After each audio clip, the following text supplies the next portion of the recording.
y vamos a hablar en esta oportunidad de la organización administrativa. A modo de introducción, el estudio de la existencia del Estado y sus elementos pertenece a la teoría general del Estado, propia de la ciencia política.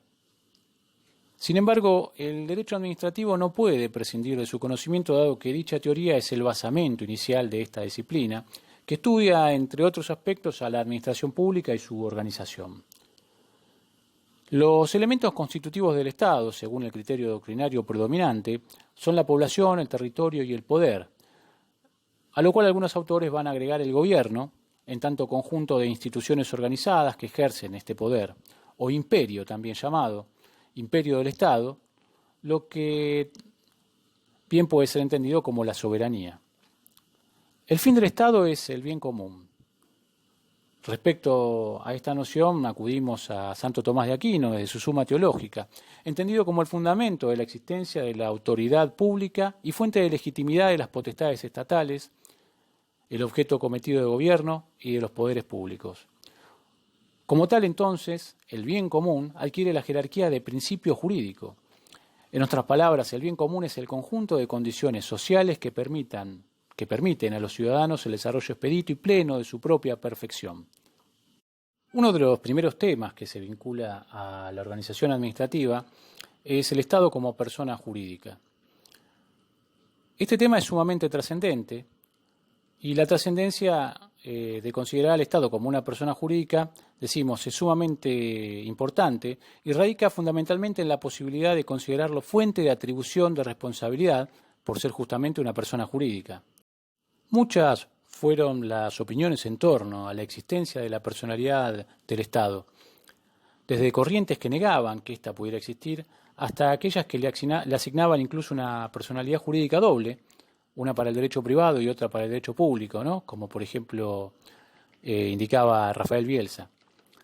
Recordemos sobre este punto que el Código de Fondo actual refiere que son personas jurídicas todos los entes a los cuales el ordenamiento jurídico les confiere aptitud para adquirir derechos y contraer obligaciones para el cumplimiento de su objeto y los fines de su creación. Es el artículo 141 del Código Civil y Comercial. Pero entre nosotros el Estado no siempre fue considerado como detentor de una personalidad jurídica y por ello pasó por varios estadios, desde reconocerse como tal, recién con el siglo XX, principio del siglo XX, pero solo los efectos de las relaciones del derecho privado, hasta adquirir entidad como persona del derecho público ya en la década del 30, siendo entonces la personalidad jurídica del Estado el reconocimiento de la existencia de una personalidad única del Estado que le permite actuar indistintamente en la órbita del derecho público o en la del derecho privado.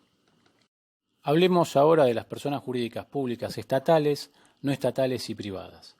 En primer término, digamos que el Código Civil y Comercial de la Nación reconoce la existencia de personas jurídicas públicas y privadas en el artículo 145. Dentro de las primeras categoría, el artículo 146 engloba de manera no taxativa a el Estado Nacional, las provincias, la Ciudad Autónoma de Buenos Aires, los municipios, las entidades autárquicas y las demás organizaciones constituidas en la República a las que el ordenamiento jurídico atribuye ese carácter.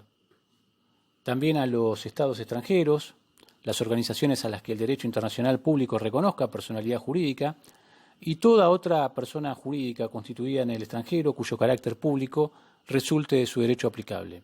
En última instancia, incluye también a la Iglesia Católica. Como primera conclusión, debemos señalar que, al no ser una enumeración taxativa, es en el ámbito del derecho público donde se determinará qué entidades integrarán este conjunto de personas jurídicas de derecho público. Ahora bien, ¿cuál es el enfoque que los autores tienen en cuenta al momento de efectuar una distinción entre una persona jurídica pública de una privada? El primero, la creación del ente por ley, si el legislador identifica un interés y lo califica como público. En segundo lugar, justamente la presencia de un fin o interés público o de utilidad general. También la presencia de prerrogativas de poder público. El grado de intensidad del control o tutela estatal ejercida sobre la persona jurídica, destacando que este control es mucho más intenso en las personas jurídicas públicas.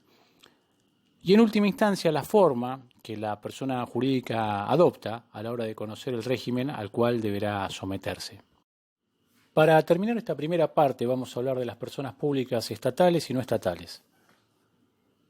Dentro del universo de las personas públicas, algunas de ellas no integran la administración pública, ya sea porque el legislador las ha creado con ese carácter o por su propia naturaleza, que resultaba de alguna manera incompatible con la calidad estatal. Entre los motivos de distinción entre una y otra, los enfoques son los siguientes. Para ser considerada una persona pública estatal, deberá existir satisfacción de fines específicos del Estado, concurriendo conjunta o separadamente determinados elementos, tales como la potestad de imperio ejercida en nombre propio para el cumplimiento total de la actividad, la creación directa del ente por el Estado, obligación del ente para con el Estado de cumplir sus fines propios, la tutela o control del Estado sobre el ente, a efectos de asegurar que éste cumpla con sus fines, y, en última instancia, satisfacer fines específicos del Estado y no fines comerciales o industriales.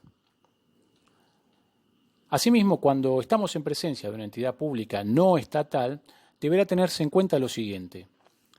Respecto de las sociedades del Estado, sociedades de participación mayoritaria o minoritaria del Estado, el primer enfoque es la titularidad estatal del capital en estas sociedades del Estado.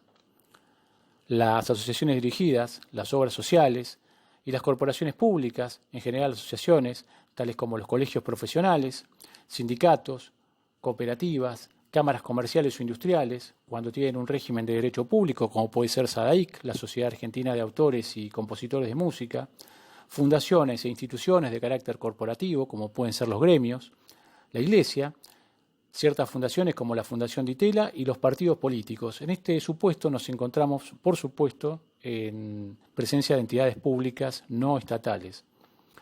Y por último, el criterio del encuadramiento del ente en la administración pública.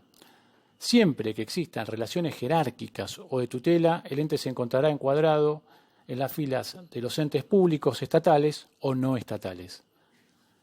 Seguimos en el próximo audio.